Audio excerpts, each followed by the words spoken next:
Building open or closed ecosystems, a question of organizational strategy and leadership. Abstract. This article explores the strategic decision between open and closed ecosystem approaches for businesses. Drawing on 15 years of management consulting experience. The article argues that neither approach offers a universal solution, with each presenting distinct advantages and trade-offs that must be evaluated against a company's specific context. Open ecosystems foster innovation through collaboration, diverse thinking and network effects, while closed systems provide greater control over user experience, intellectual property protection, and profit margins. The article presents practical considerations for organizational decision-making, including industry norms, organizational capabilities, customer needs, and governance structures, supplemented by industry examples that demonstrate successful hybrid approaches.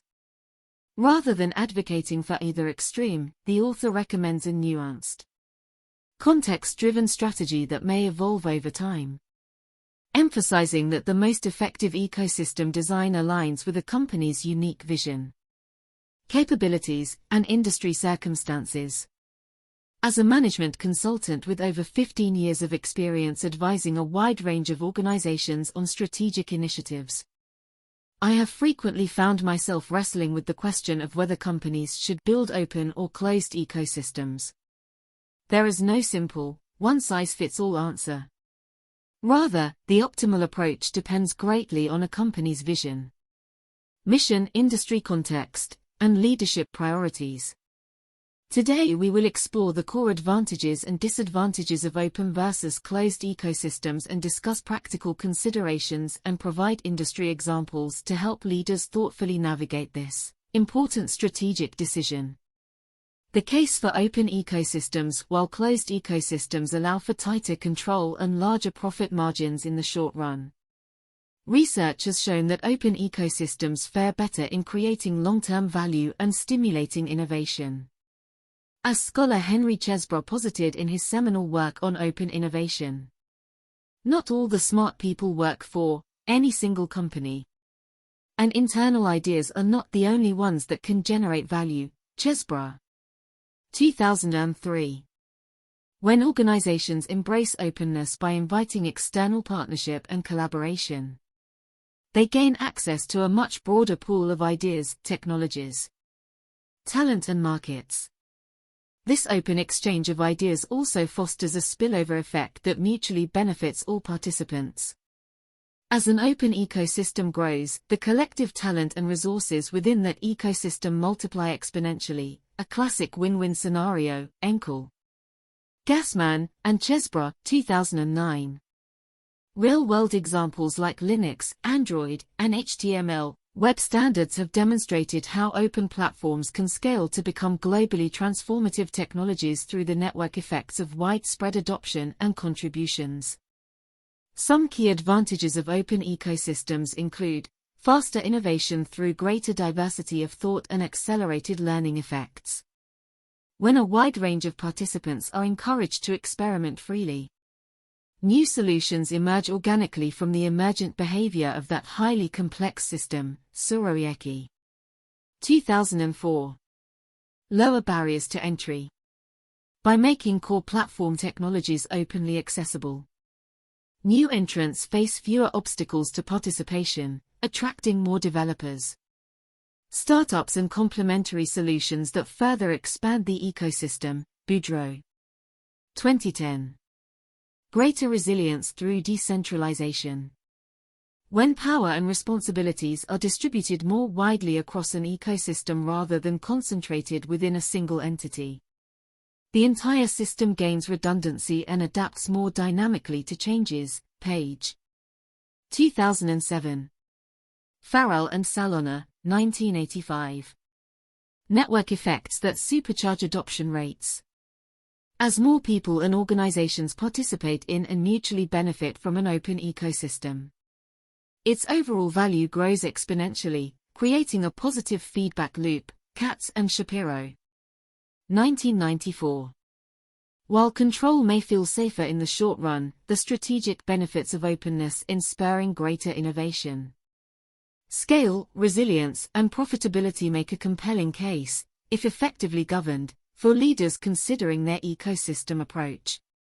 The appeal of closed ecosystems. That said, the closed ecosystem model also has certain strategic advantages that should not be dismissed: total control over the user experience. Companies like Apple tightly curate every aspect of their closed ecosystems to ensure optimal user experiences and brand consistency. Opera. 2011. Capture of fuller profit margins. By integrating hardware, software, and services within a walled garden. Closed ecosystems allow companies to vertically integrate profits at each touchpoint rather than sharing margins with external partners. Hagel and Singer. 1999. Protection of core intellectual property. Closing ecosystems prevents outside parties from freely copying, modifying or reselling a company's most innovative and differentiated technologies. West. 2003. Easier monetization of proprietary assets. It's simpler for companies to charge hardware subsidies, App Store fees, software licenses, or service subscriptions within their own closed world. Armstrong. 2006. While the long-term rewards of openness cannot be denied, closed models continue appealing to companies seeking immediate control and profit optimization. For nascent ventures especially, the risk aversion of a closed system could make strategic sense initially. Both open and closed ecosystem approaches carry clear trade-offs for organizational leaders to weigh based on their unique strategic context and priorities. Rather than advocating one approach over another, a more balanced perspective acknowledges merits in both models. The right choice ultimately depends on aligning ecosystem philosophies with a company's distinct vision, capabilities, and industry circumstances. Practical considerations for organizations with an understanding of these core strategic factors in mind. What practical guidance can be offered to help companies determine their optimal ecosystem approach? Here are a few key questions for leadership teams to carefully consider. Industry norms and competitive dynamics. What ecosystem models predominate within your industry currently? While first-mover advantages exist, going against prevailing norms may prove too disruptive. However, shifts in customer needs or competitor strategies could present opportunities to differentiate through an alternative approach. Continuously scan the ecosystem and competitive landscape. Capabilities, resources, and risk threshold. What are your organizational strengths and weaknesses? Consider technical skills, partnerships, funding levels, and risk appetite. A closed ecosystem may leverage incumbent advantages better initially, while open strategies demand broader capabilities and appetite for experimentation. Start small and scale gradually based on demonstrable progress. Customer needs, values, and behaviors. Why do customers engage within your industry? Do they prioritize open participation, closed experiences, or a mix of both? Different customer segments will favor varying degrees of openness, so understand motivations across personas. Iterate based on measuring what resonates most through mixed methods like surveys, interviews, and analytics. Intellectual property protection needs. What are your most innovative and differentiated assets? For companies dependent on proprietary innovations, closed systems protect commercial interests better initially until alternative monetization models emerge. But over-relying on secrecy limits wider learning and progress. Find balanced approaches like selective open sourcing or patent pools when possible. Profitability and pricing strategies. How will you charge customers and retain margins? Open source collaborations require sustainable, non-proprietary business models. Closed platforms offer more direct monetization but risk backlash.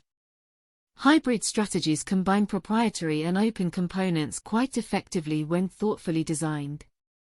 Continuously test alternatives. Governance, participation, and contribution structures. How will input from outside partners be coordinated and prioritized? Even open systems require light-handed processes to align efforts, resolve conflicts, incent participation, and protect community health. Governance must balance open participation with coordination needed for viable roadmaps and releases. Iterate based on learnings. There are rarely simple answers to questions as strategic as open versus closed ecosystems. But through a careful analysis of industry, customers, capabilities and priorities, ideally informed by experimentation and pilot programs, leadership teams can discern wisely. Remember, circumstances also evolve over time. Continue reassessing as strategic context shifts. Industry examples. Let's explore a few practical examples. The automotive industry, traditionally closed for commercial competitiveness and safety reasons. Some auto manufacturers are now piloting more open strategies for technological innovation through industry consortiums focused on common challenges like battery standards.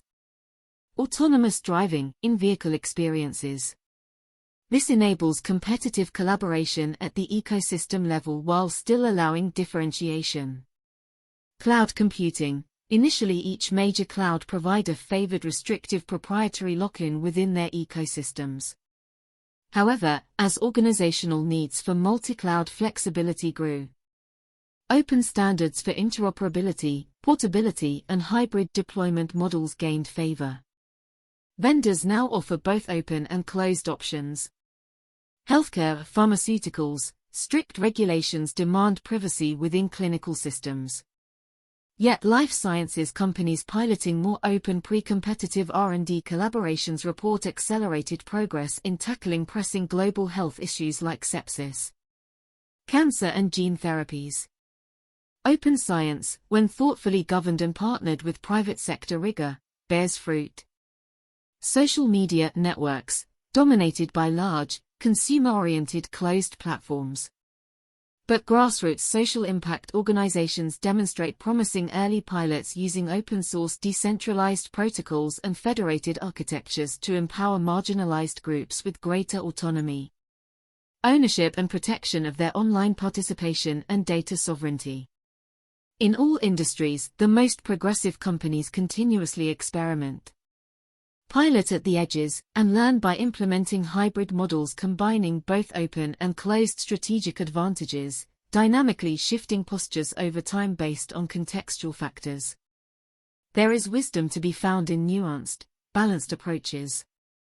Conclusion: whether building open or closed ecosystems, there are merits in both models depending on a company's unique circumstances, priorities, and stage of development. While control appears safer in the short term, research shows that open participation and distributed innovation bear the greatest rewards over the long run in spurring economic and societal progress. The keys for leadership teams lie in considering their industry context and competitive dynamics, capabilities and risk tolerance, customer needs, and profitability strategies, and intellectual property grounds.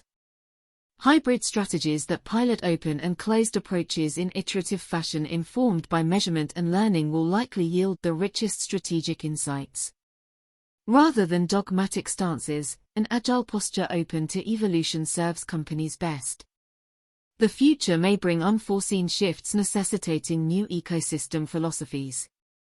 Progressive organizations will continue scanning contexts dynamically and pilot novel combinations constantly informed by research yet attentive to pragmatism. Overall balance, nuance, and ongoing re-evaluation appear wisest guides for navigating this evolving debate.